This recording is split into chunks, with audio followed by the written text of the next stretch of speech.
అందరిని వదిలేశాడు. ఆ దేవుడు నాకున్నాడు,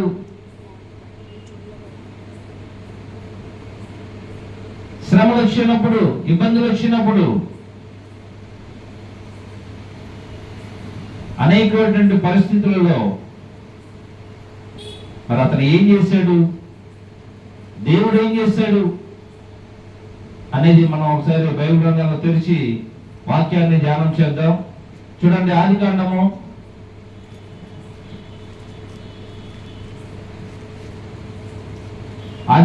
12వ అధ్యాయము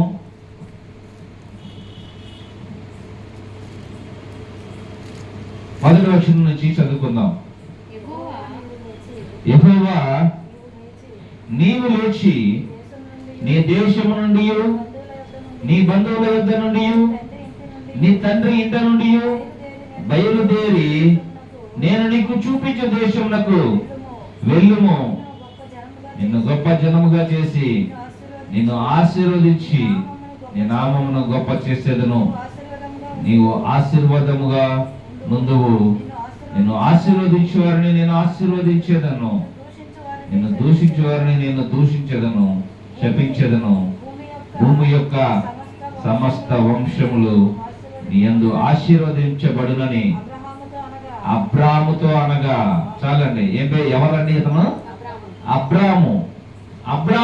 అబ్రాహాముగా మారక ముందు దేవుడు అబ్రామును అబ్రహాముగా నామకరణం చేయకముందు అబ్రామా నీకున్నటువంటి సమస్తమును విడిచిపెట్టి నేను ఎక్కడికైతే వెళ్ళమంటున్నానో అక్కడికి వెళ్ళు అన్నాడు. దేవుని మాటకు శిరస వంచి ఉన్నాయన్ని మూట కట్టుకొని భార్యను తీసుకొని తన సహోదరుడు కుమారుడైనటువంటి లోతును కూడా తీసుకొని అబ్రాము బయలుదేరగా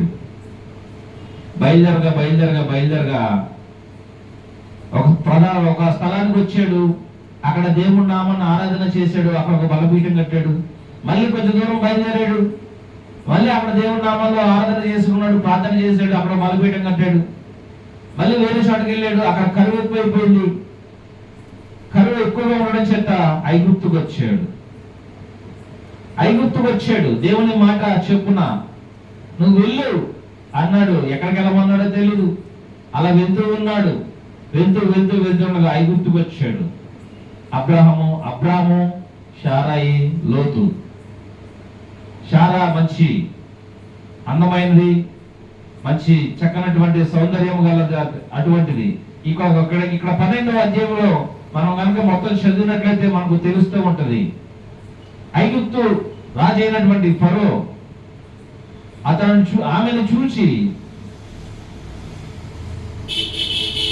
సైనికులు అందరూ ఆమెను చూచి అబ్బా ఇంత చక్కగా ఉంది, ఇంత సౌందర్యవంతురాలు అని చెప్పి ఫరోకి చెప్తే ఫరో ఏమన్నాడు, తీసుకొచ్చేమన్నాడు. చూడండి, అక్కడ కనబడుతూ ఉంది 10వ వచనంలో. అప్పుడు ఆ దేశంలో కరువు వచ్చెను. ఆ దేశంలో కరువు భారముగా ఉన్నందున అబ్రాము ఐగుప్తు దేశములో నివసించడానికి అక్కడికి వెళ్ళాను. అతడు ఐగుప్తులో ప్రవేశించుటకు సమీపించినప్పుడు అతడు తన భార్య అయిన శారాయితో, ఇదిగో నీవు చక్కని దానివని ఎరుగుదును. ఐగుప్తులు నిన్ను చూచి ఈమె అతని భార్య అని చెప్పి నన్ను చంపి నిన్ను బ్రతకనిచ్చేదరు. నీ వలన నాకు మేలు కలుగునట్లు, నిన్ను బట్టి నేను బ్రతుకున్నట్లు నీవు నా సహోదరుని దయచేసి చెప్పమని. చూడండి, ఇక్కడ ఈ వచనాలన్నీ మనం చదువుకుంటే దేవుని మాట చొప్పున బయలుదేరినటువంటి అబ్రాముకి క్షమించండి, దేవుని మాట చొప్పున బయలుదేరినటువంటి అబ్రాముకి ఐగుప్తు దేశానికి వచ్చేసరికి ఆ యొక్క ఫరో రాజు వలన కష్టం వచ్చింది. ఏంటా కష్టం అంటే, అబ్రాము భార్య అయినటువంటి శారాయిని వారి యొక్క సైనికులు తీసుకెళ్లిపోయి ఫరో దగ్గరికి తీసుకెళ్లిపోయారు. ఎందుకయ్యా అంటే, శారాయి చక్కని సౌందర్యవంతము గలది, చక్కగా ఉంటుంది కనుక ఆ యొక్క సైనికులు తీసుకుని వెళ్ళిపోయారు. అప్పుడే ముందే మాట్లాడుకున్నాడు అబ్రాము శారాయితో మాట్లాడుతున్నాడు, నీవు చక్కని దానివి, నేను నిన్ను చెల్లి అని చెప్తానని ఏ మాట అయితే పట్టుకొని ఉన్నదంతా విడిచిపెట్టి, ఊరు విడిచిపెట్టి మాట చొప్పున బయలుదేరాడు, తన ప్రయాణం కొనసాగించి ఎదురుకి వచ్చాడు. అక్కడ అబ్రాముకి కష్టం ఎదురైంది. ఏంటా కష్టం అంటే, తన భార్యను తీసుకెళ్ళిపోయాడు. తీసుకెళ్ళిపోయినప్పుడు అబ్రాము ఎంత బాధపడి ఉంటాడు. ఈ రోజున కుటుంబాన్ని అంతటిని విడిచిపెట్టేసి చాలా మంది ఇరుగు పొరుగు రాష్ట్రాలకు, ఇరుగు పొరుగు దేశాలకు వెళ్తూ ఉన్నారు. విడిచి వెళ్ళిపోతున్నందుకు ఎంతో బాధపడుతూ ఉంటారు. అబ్రాము కూడా తన భార్యను తీసుకెళ్ళిపోయాడట. ఎవరో ఫరో రాజు తీసుకెళ్ళిపోయినప్పుడు అబ్రాము కూడా ఎంతో బాధపడి ఉంటాడు. ప్రభువా నాయనా, నన్ను అన్నిటిని విడిచిపెట్టి, బంధుమిత్రులను, రక్త సముద్రాలను అందరినీ విడిచిపెట్టి పలానా చోటుకి వచ్చేయమన్నావు, నేను వచ్చేసాను, మరి ఏంటి నాయనా ఇక్కడ ఈ కష్టమేంటి నాకు అని ఎంతో బాధపడే ఉంటాడు. ఏం చేస్తున్నావు నాయన నువ్వు? మరి నాకు కాపుదలు ఇవ్వా, నా భార్యకు రక్షణ ఇవ్వా, నా కుటుంబానికి రక్షణ ఇవ్వా అని ఎన్నో మార్లు ప్రార్థన చేసే ఉంటాడు అబ్రాము. ఎప్పుడైనా సరే దేవుడు విశ్వాసంతో, నమ్మకంతో పలానా చోటకి వెళ్ళని అబ్రాము చెప్పాడు. అబ్రాము బయలుదేరినప్పుడు కష్టం ఎదురొచ్చినా సరే దేవుడు అబ్రాముకి, నాయన అబ్రామా, నేను నీకు తోడుగా ఉంటానని సెలవిచ్చాను కదా, మాట ఇచ్చాను కదా, నీ భార్యను నేను క్షేమంగా తీసుకొస్తాను అని దేవుడు అబ్రాముతో మాట్లాడా? అక్కడ కనబడలేదు, రాయబడలేదు.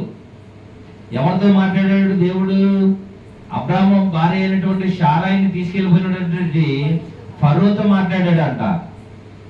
నీకు కష్టం వచ్చినాను, ఇబ్బంది వచ్చినాను, దేవుడు మౌనంగా ఉంటున్నాడని, దేవుడు నా ప్రార్థనకు జవాబు ఇవ్వట్లేదని నువ్వు అనుకోవచ్చు. చాలా ప్రార్థన చేస్తున్నామండి, పాస్టర్ గారు కూడా మా గురించి, ఇరుగు పొరుగు వారి గురించి కూడా మా గురించి ప్రార్థన చేస్తున్నారు. దేవుడు ఇంకా మాకు సమాధానం ఇవ్వలేదు. మా ఉద్యోగంలో లేదా మా ఇబ్బందులలో, మా ఇరుగు పొరుగు వారిలో అనేక బాధలు, ఇబ్బందులు, లేదంటే చేస్తున్నటువంటి ఉద్యోగ విషయాలలో ఇబ్బందులు ఇలా వస్తున్నాయండి. మరి దేవుడే ఉన్నాడు, అన్ని దేవుడికి అప్పచెప్పేశాం అని నీవు అనుకోవచ్చు. దేవుడు ఏం చేస్తాడో తెలుసా? నిన్ను ఎవరైతే ఇబ్బంది పెడతారో వారితో దేవుడు మాట్లాడతాడు. నిన్ను ఎవరైతే ఇబ్బంది పెడుతున్నారో వారితో దేవుడు మాట్లాడగల శక్తివంతుడు. చూడండి, ఇక్కడ అబ్రాముతో దేవుడు మాట్లాడాల. ఎవరు మాట ఇచ్చుకుని అబ్రాము వచ్చాడో, అబ్రాముతో నేను ఉన్నాను అబ్రామా, నువ్వు కంగారు పడగా అనలా. ఎవరితో మాట్లాడాడు? శారాయిని తీసుకెళ్ళిపోయినటువంటి ఫరోతో దేవుడు మాట్లాడుతున్నాడు అంట. ఏమని మాట్లాడుతున్నాడు చూడండి అక్కడ.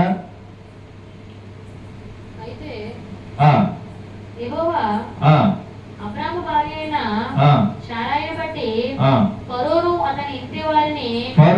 అతని ఇంటి వారిని మహావేదనల చేత వాదించాడంట. ఏం చేశాడంట? మహావేదనల చేత బాధించెను అంటూ ఉన్నాడు. కనుక ఎవరైతే నీ శత్రువులుగా ఉంటారో వారితో దేవుడు మాట్లాడతాడు, వారిని ఇబ్బందులకు గురి చేస్తాడు అని ఇక్కడ వాక్యం సెలవిస్తూ ఉంది. మనం అనుకుంటూ ఉంటాం చాలా సార్లు, మన మొర దేవుడు విన్నాడో లేదో, మన ప్రార్థనకి దేవుడు సమాధానం ఇస్తాడో లేదో అని మనం అనుకుంటూ ఉంటాం. మనతో మాట్లాడతాడు దేవుడు అని మనం అనుకుంటాం. కొన్ని విషయాలలో మనతో మాట్లాడతాం కన్నా మన శత్రువులతో దేవుడు మాట్లాడుతూ ఉంటాడు.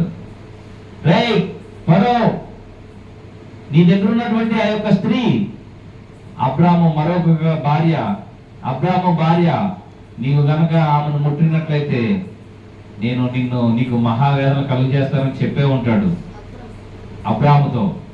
కనుక మహావేదనను కలుగు చేశాడంట. ఆ మహావేదనను బట్టి తిరిగి ఫరో ఏం చేశాడు?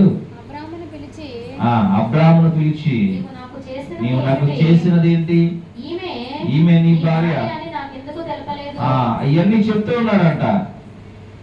కనుక ఎప్పుడైనా సరే మనము మన జీవితాలలో లేదంటే మన బ్రతుకులలో మనము ఆలోచన చేసుకుంటే, ఎప్పుడైనా లేదా నువ్వు బాధపడుతూ ఉంటే దేవుడు నీతో కన్నా నీ శత్రువులతో మాట్లాడుతూ ఉంటాడు. పలానావిడి ఎందుకు నువ్వు ఇబ్బంది పెడుతున్నావు, వాళ్ళని ఇబ్బంది పెడితే నేను నిన్ను ఇబ్బంది పెడతానని నీ శత్రువులతో దేవుడు మాట్లాడుతూ ఉంటాడు. కనుక అబ్రాముకి తిరిగి మళ్ళీ ఆ యొక్క శారయి వచ్చేసింది, పంపించేసాడు ఫరో. కొద్ది దినములు గడిచిన తర్వాత మళ్ళీ వేరే ప్రదేశానికి వెళ్ళినప్పుడు అక్కడ మరో రాజు మళ్ళీ తీసుకెళ్లిపోయాడు. మొదటిసారి ఫరో తీసుకెళ్లిపోతే ఫరోతో మాట్లాడినటువంటి దేవుడు రెండవసారి ఇంకొక రాజు తీసుకెళ్లిపోయాడు. అదే ఆదికాండము 20వ అధ్యాయంలో ఉంటది. ఎవరా రాజు చూడండి, ఆదికాండము 20వ అధ్యాయము. అక్కడ నుండి అబ్రాము దక్షిణ దేశమునకు తరలిపోయి కాదేశునకు షూరునకు మధ్య ప్రదేశంలో నివసించి గెరారులో కొన్నాళ్ళు ఉండెను. అప్పుడు అబ్రాము తన భార్య అయిన శారాను గూర్చి, ఈమె నా చెల్లెలని చెప్పాను కనుక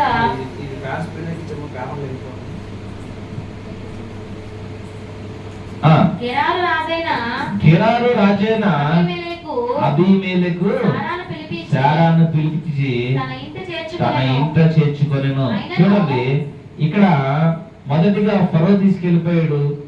ఫరోతో ఇంటికి మహావేదనలు కలుగు చేసి దేవుడు శారాయిని తిరిగి మళ్ళీ అబ్రాముకు పంపించేశాడు. అబ్రాము పంపించేసి కొద్ది దినములు గడిచిన తర్వాత దేవుడు ఇస్సాకును దయచేశాడు. తర్వాత అబ్రాము పేరుని అబ్రహాముగా దేవుడు మార్చాడు.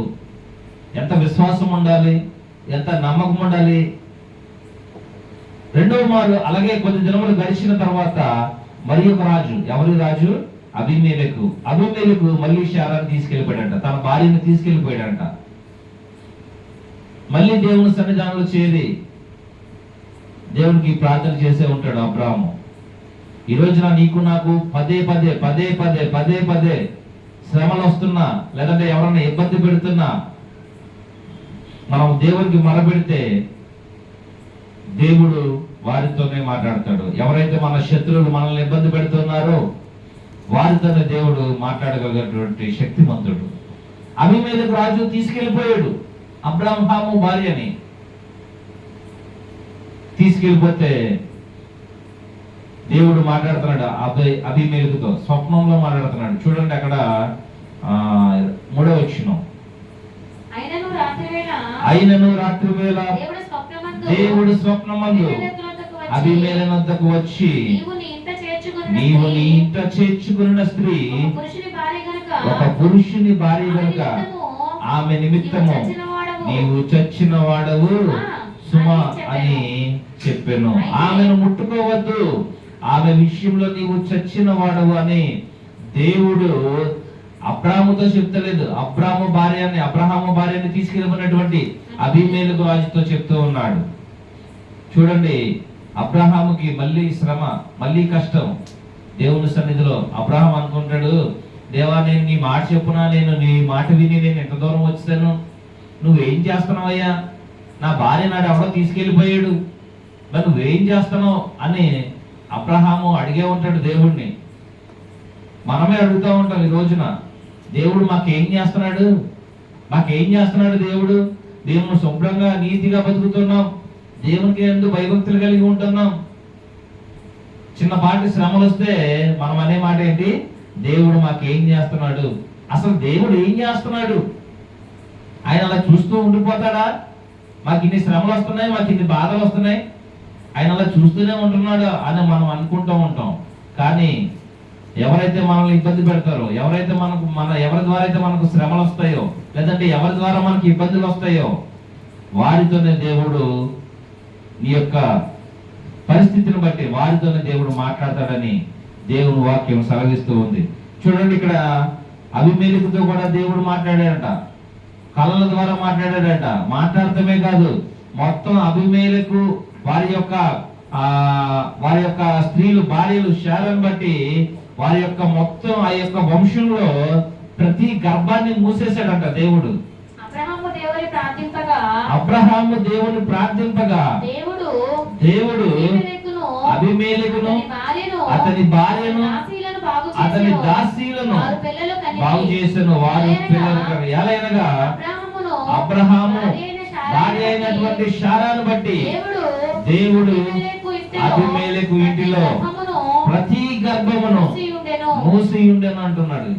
చూసారా, దేవుని మాట చొప్పున వచ్చినటువంటి అబ్రహాము శ్రమ వచ్చినప్పుడు నువ్వేం చేస్తున్నావు అని దేవుణ్ణి మొదలుపెట్టినప్పుడు దేవుడు అబ్రహాముతో మాట్లాడడం కన్నా ఎవరైతే తీసుకెళ్లిపోయాడో అబీమెలెకు రాజు, ఆ రాజుతో దేవుడు మాట్లాడుతున్నాడు. రే అబీమెలెకు, నీవు తీసుకొచ్చినటువంటి స్త్రీ మరొకరి భార్య, నీవు ఆమె విషయంలో చచ్చిన వాడవు సుమి. నువ్వు నీ ఇష్టం వచ్చినట్టు చేసావంటే నేను మొత్తం నీ వంశాన్ని, నీ భార్యను, నీ పిల్ల, నీ దాసీలను మొత్తం వారి అందరి గర్భాలను మూసేశాడంట దేవుడు. కాబట్టి అబీమెలెకు మళ్ళీ అబ్రహామును పిలిచి, నీవు నాకేం చెప్పావు, నీ భార్య అని చెప్తే నేను నీకేం చేయగలను కదా అని చెప్పేసి మళ్ళీ శారాయిని పంపించేశాడు. కనుక దేవుడు కొన్ని సందర్భాల్లో మౌనంగా ఉన్నాడంటే ఆయన మన శత్రువులైనటువంటి వారితో మాట్లాడుతూ ఉంటాడు.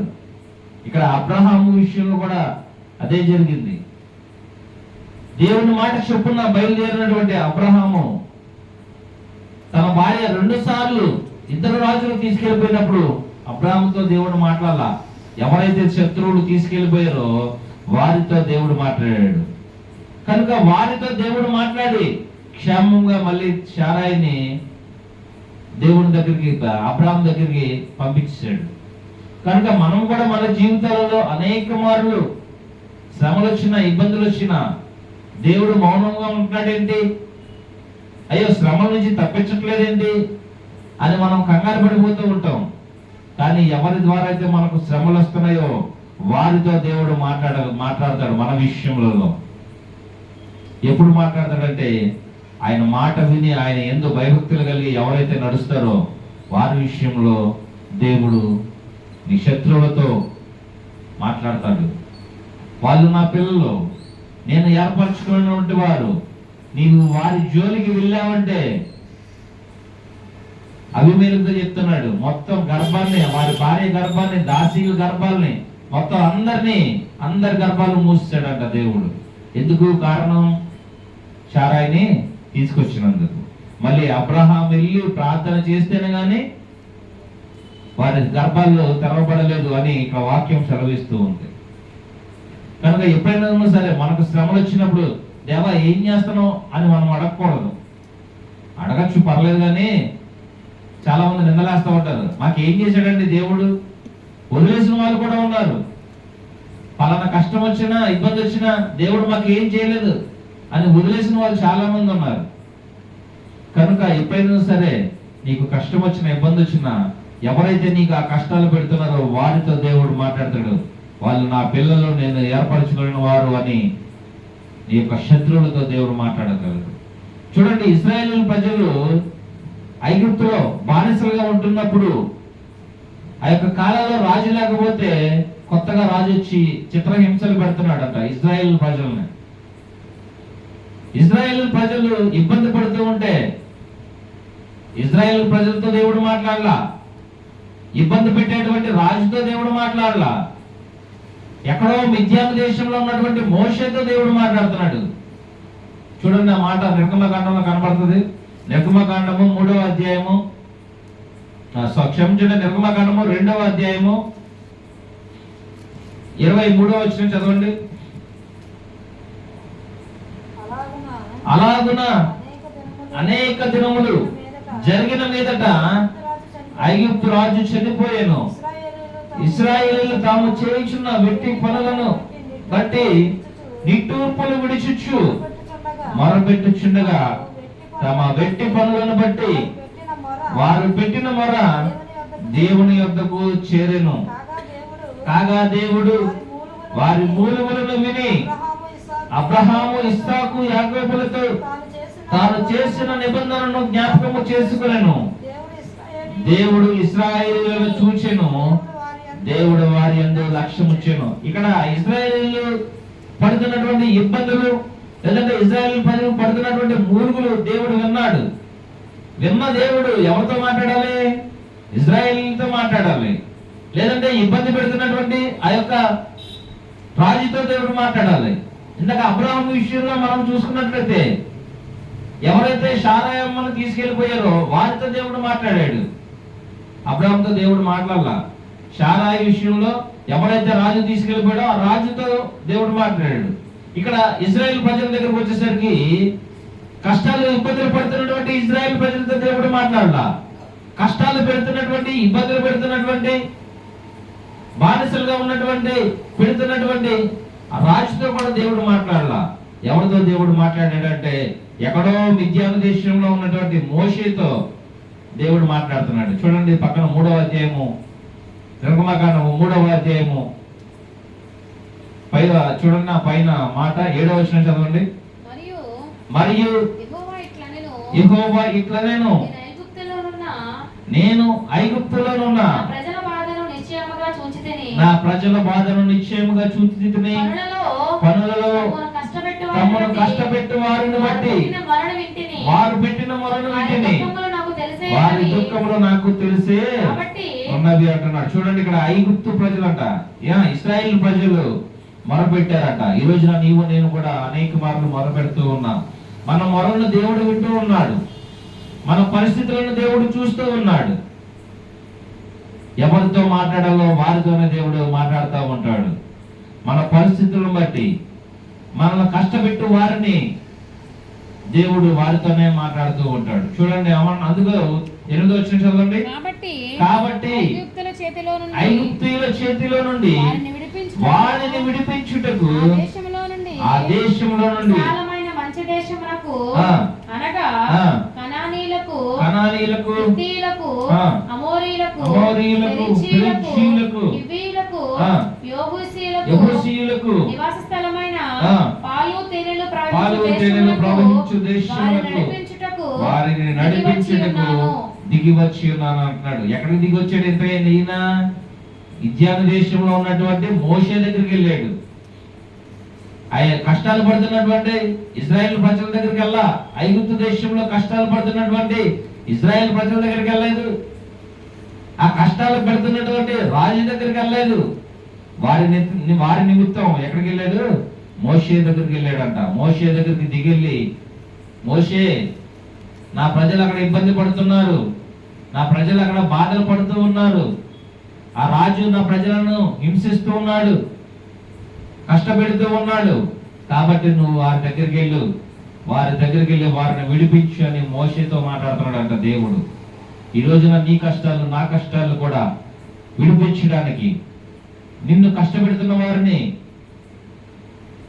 విడిపించడానికి దేవుడు మన నాయకులతో మాట్లాడతాడంట. మోషే ఎవరు? ఇజ్రాయేలు ప్రజలను నడిపించినటువంటి నాయకుడు. ఇజ్రాయేలు ప్రజలను నడిపించినటువంటి నాయకుడు మోషే. కష్టపడిందేమో ఇజ్రాయేలు ప్రజలు, కష్టపెట్టిందేమో ఐగుప్తు రాజు. ఎవరితో మాట్లాడుతున్నాడు దేవుడు?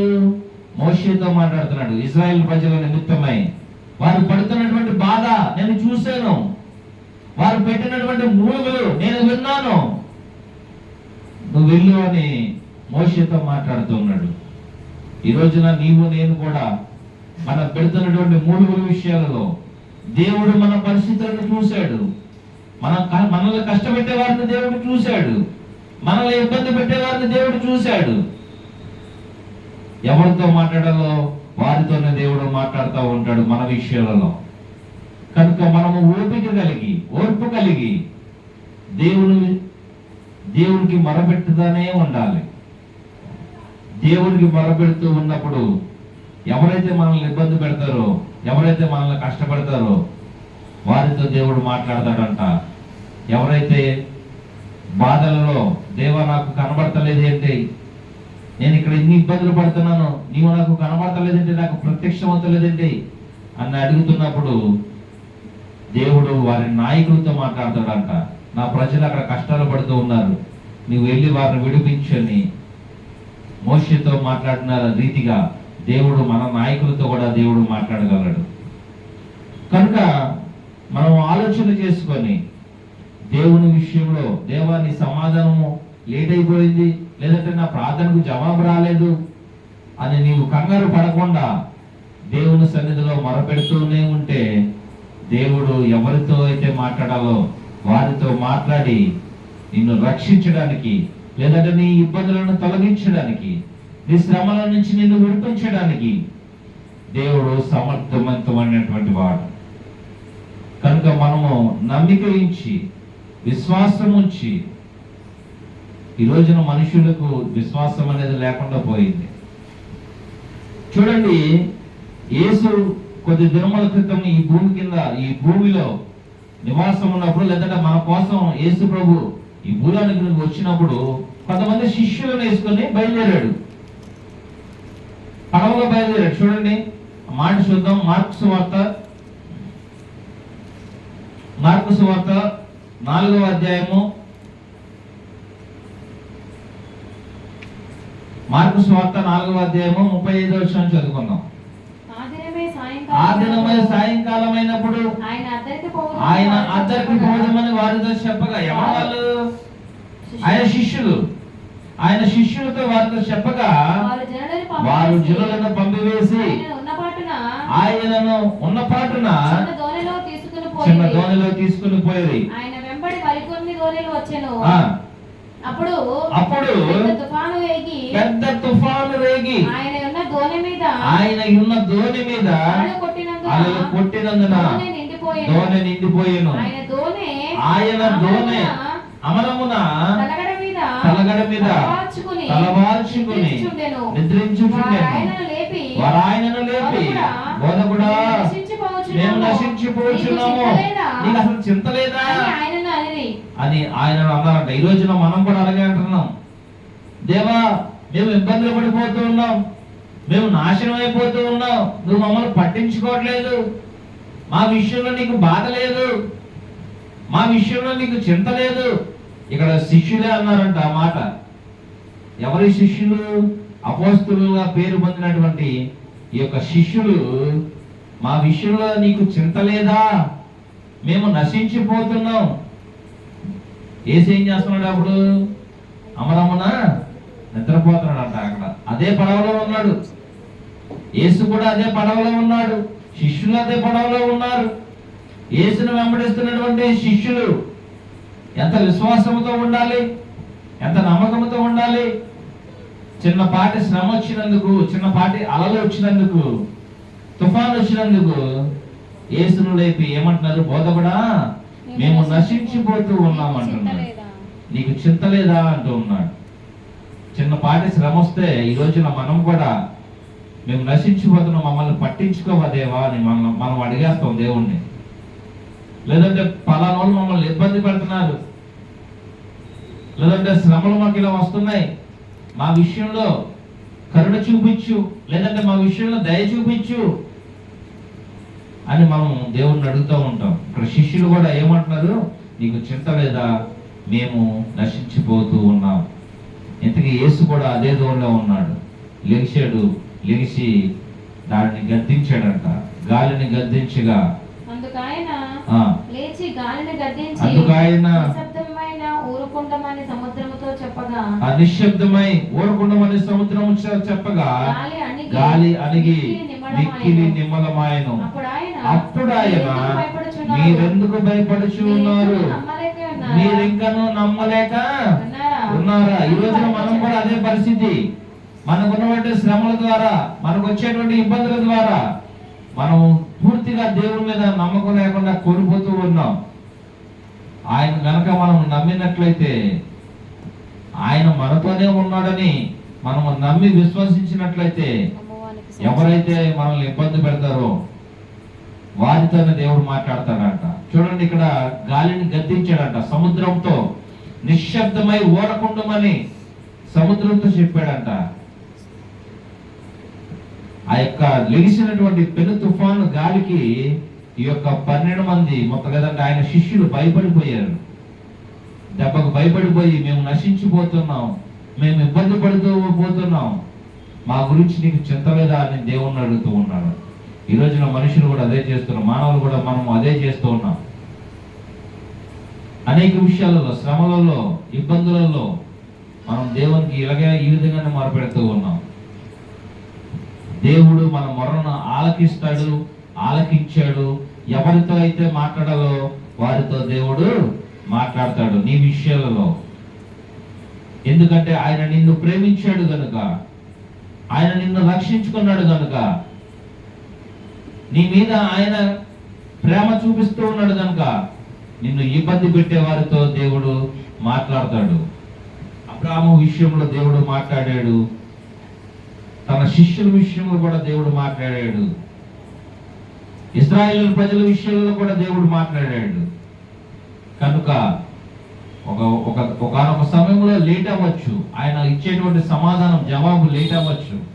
అందుకని మనం ఓర్పు కోల్పోకుండా, సహనం కోల్పోకుండా దేవునికి మొరపెడుతూ ఉంటే దేవుడు ఎవరితో అయితే మాట్లాడాలో వారితోనే దేవుడు మాట్లాడి కార్యాన్ని సఫలం చేయగలడు.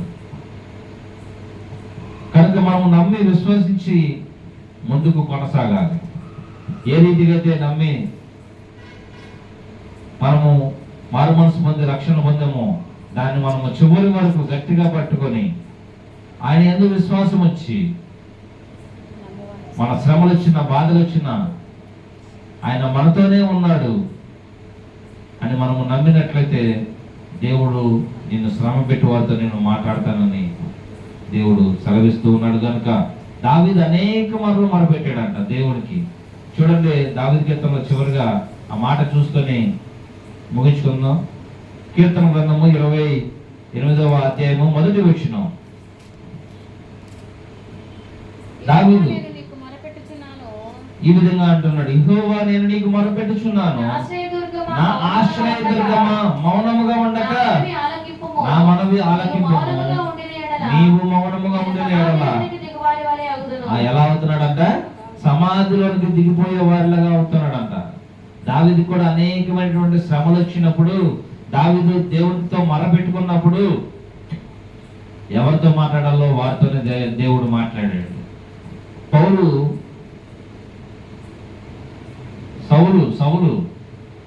పౌలుగా మారకముందు ఎంతో మంది దేవుడు నమ్ముకున్నటువంటి వారిని ఇబ్బందులు పెడితే ఆ ఇబ్బందులు పెట్టిన వారితో పడిన వారితో దేవుడు మాట్లాడలేదు, కానీ ఎవరితో మాట్లాడాడు? సౌలుతోనే దేవుడు మాట్లాడాడు. అవునా? కనుక మనం కూడా మన విషయాల్లో ఎవరైతే మనల్ని ఇబ్బంది పెడుతున్నారో, ఎవరైతే మనల్ని కష్టపెడుతూ ఉన్నారో వారితోనే దేవుడు మాట్లాడగలడు. మనము ప్రార్థన చేసి నమ్మిక ఇచ్చి విశ్వాసం ఉంచగలిగితే ఆ యొక్క ఇబ్బందుల నుంచి, కష్టాల నుంచి దేవుడు విడిపిస్తాడు, దేవుడు మనలను నడిపిస్తాడు. కనుక మనం ఇటు రీతిగా మన సహనాన్ని మనం కోల్పోకుండా దేవుని విషయంలో, లేదంటే మనల్ని ఇబ్బంది పెట్టే వారి విషయంలో సహనం కలిగి దేవునికి మొరపెడదాం. దేవుడు వారిని చూసుకుంటాడు. అందుకే అంటాడు, యుద్ధము యెహోవాదే అంటాడు. కనుక మనం చేయాల్సిన పనుల్లో దేవునికి మొరపెట్టి ఊరకనే ఉంటే చాలు, పనులు అయిపోతాయి, కార్యాలు దేవుడు జరిగించేస్తాడు. దేవుడు మనల్ని ఎన్నడూ చేయి వదిలేవాడు కాదు. కనుక దేవునికి మొరపెడదాం, కార్యాలు సఫలం చేయించుకుందాం. దేవుడు ఇచ్చిన వాక్య భాగాన్ని దీవించి ఆశీర్వదించును గాక. ఆమేన్.